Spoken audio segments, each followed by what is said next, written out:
Warung kecil itu berdiri di ujung gang sempit. Dindingnya dari kayu lapok, atapnya seng dan plastik bekas. Tapi di dalamnya selalu ada aroma nasi hangat, senyum lembut, dan tangan-tangan lelah yang penuh kasih. Namanya Pak Darsa, 58 tahun. Pemilik warung sekaligus kokinya. Ia tak punya pegawai, tak juga istri.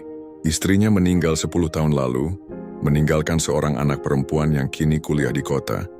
Hasil dari 10 tahun menanak nasi, mengiris tempe, dan melayani pembeli. Setiap pagi, sebelum azan subuh berkumandang, Pak Darsa sudah bangun. Dia tidak punya jam waker. Tubuh lelahnya sudah terbiasa bangun sendiri. Ia menyapu lantai warung yang penuh debu malam, merebus air, lalu memasak nasi dan lauk seadanya. Tempe goreng, sayur bening, terkadang telur dadar. Warung itu hanya ramai dari jam 6 sampai 9 pagi. Setelah itu sepi, tapi tak pernah satu hari pun Pak Darsa mengeluh. Ia tahu hidupnya berat, tapi ia juga tahu, di luar sana banyak yang lebih berat. Yang penting cukup buat bayar kos anakku, katanya pada dirinya sendiri. Ia sering makan sisaan warung, nasi keras, sayur hampir basi, sambal yang sudah kehilangan rasa pedasnya, tapi ia makan dengan tenang, kadang sambil senyum kecil. Di dinding warungnya ada foto gadis muda berjilbab biru. Itu anaknya Rani yang kini semester 5 di jurusan keperawatan. Setiap malam Pak Darsa menulis surat. Bukan surat yang akan dikirim, tapi hanya ditaruh di bawah bantal. Ia malu karena tak bisa menulis dengan benar. Surat itu biasanya berbunyi, "Nak, Bapak sehat. Warung masih buka. Nasi tadi keras tapi masih enak. Bapak harap kamu makan yang lebih baik di sana. Doakan Bapak ya." Suatu malam hujan besar mengguyur kampung. Atap warung bocor di banyak tempat. Air menetes ke atas panci nasi, ke atas meja kasir, bahkan ke tempat tidur kecilnya di belakang warung. Pak Darsa hanya menatap langit-langit sambil memeluk jaket lusuhnya. Tapi malam itu ia berbisik, "Alhamdulillah masih ada atap." Pagi harinya, tak ada pembeli. Semua orang memilih tinggal di rumah. Sisa sayur terbuang. Minyak goreng tinggal 1/4 botol, tapi ia tetap buka warung. Siapa tahu ada yang lapar, katanya. Hari demi hari berlalu. Warung semakin sepi. Sebagian pelanggan pindah ke warung yang lebih besar di depan gang. Pak Darsa tahu makanan di sana lebih beragam. Tapi ia tetap bertahan.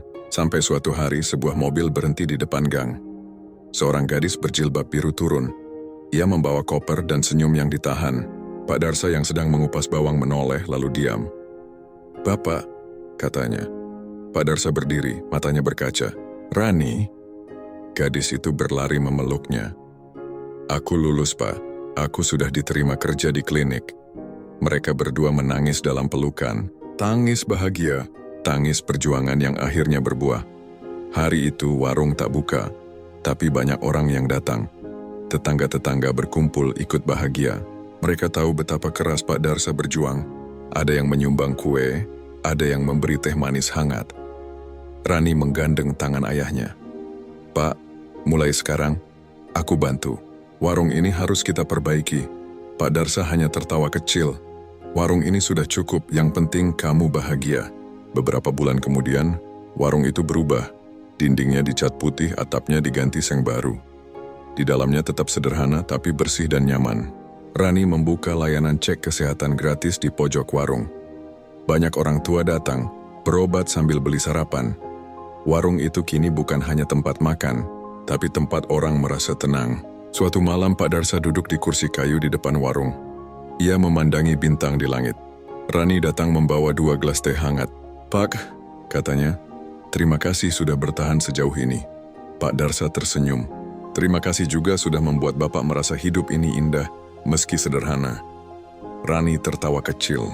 "Kita hidup dalam kesederhanaan, tapi hati kita kaya, Pak." Dan malam itu mereka duduk berdampingan.